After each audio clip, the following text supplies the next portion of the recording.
mylandlog, vétérinaire. J'ai exercé pendant 18 ans en tant que véto-généraliste avant de décider de changer un petit peu d'orientation.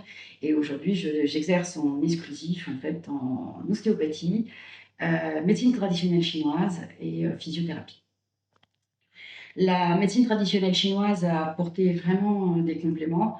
On a beaucoup d'outils qui permettent de soulager les animaux de différentes façons. Ça reste une médecine à part entière, qui est assez ancienne, qui est reconnue au niveau de l'évidence de base médecine, parce que finalement, il a été largement prouvé qu'il y avait des différentiels de voltage, de microvoltage au niveau de la peau, et que ces microvoltages étaient modifiés une fois qu'une aiguille en fait, d'acupuncture intervenait dessus.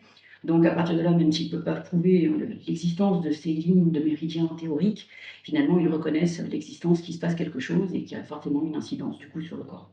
Contrairement à l'ostéopathie, qui est beaucoup plus décriée. En termes des différents outils disponibles dans la médecine traditionnelle chinoise, il y a entre autres en fait, la moxibuction, qui va être finalement une thérapie avec l'élément feu, pour reprendre au niveau des éléments de la médecine traditionnelle chinoise. Et l'élément feu va apporter directement de l'énergie au corps, donc intéressant à plein de niveaux. C'est bien évidemment dès qu'on a un organisme, des points qui sont entre guillemets un peu affaiblis, apporter directement cette énergie va amener entre guillemets un bien-être et en rééquilibrant, en contribuant à rééquilibrer en fait tout le reste. Donc dans les différents apports, classiquement on utilise des aiguilles avec des moxas.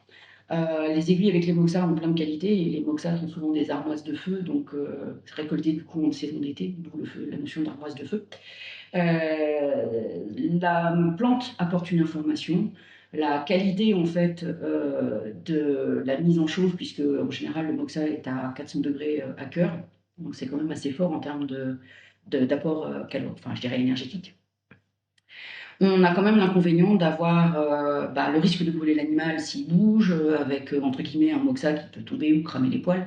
Donc ça, c'est pas toujours, on va dire, très confortable. Donc quand on met des plaquettes pour protéger, l'inconvénient c'est qu'on perd une partie de l'effet bénéfique de l'aura en fait calorique. Donc du coup, quid? Et on a en plus le bonheur et le plaisir d'avoir la fumée.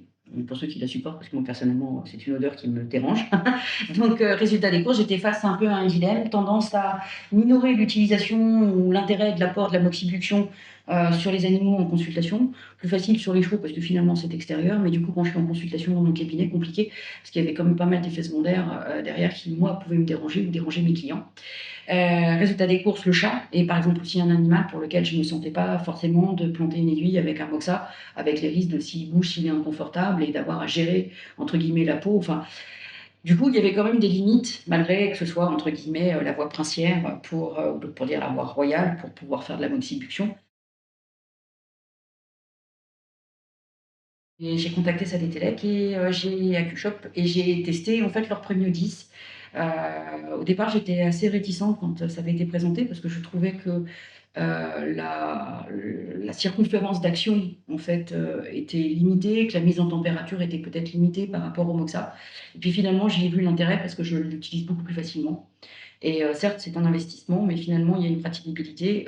J'ai l'inconvénient de rester bloqué entre guillemets avec le Premio sur le point que je traite. Ceci dit, quand on met un moxa d'armoise, on reste bloqué sur ce point parce que le risque que l'animal bouge et puis que le moxa en fait brûle le poil.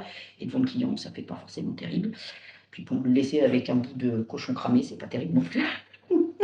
Donc du coup, il y a plein d'intérêts à utiliser. J'ai pas encore suffisamment de recul pour parler que c'est eu le même bénéfice, mais comme j'utilisais déjà, on va dire un peu à contre-cœur, la moxibuction classique, je pense que je vais beaucoup plus la développer aujourd'hui grâce à ça. For more information, please visit www.sedatelec.com.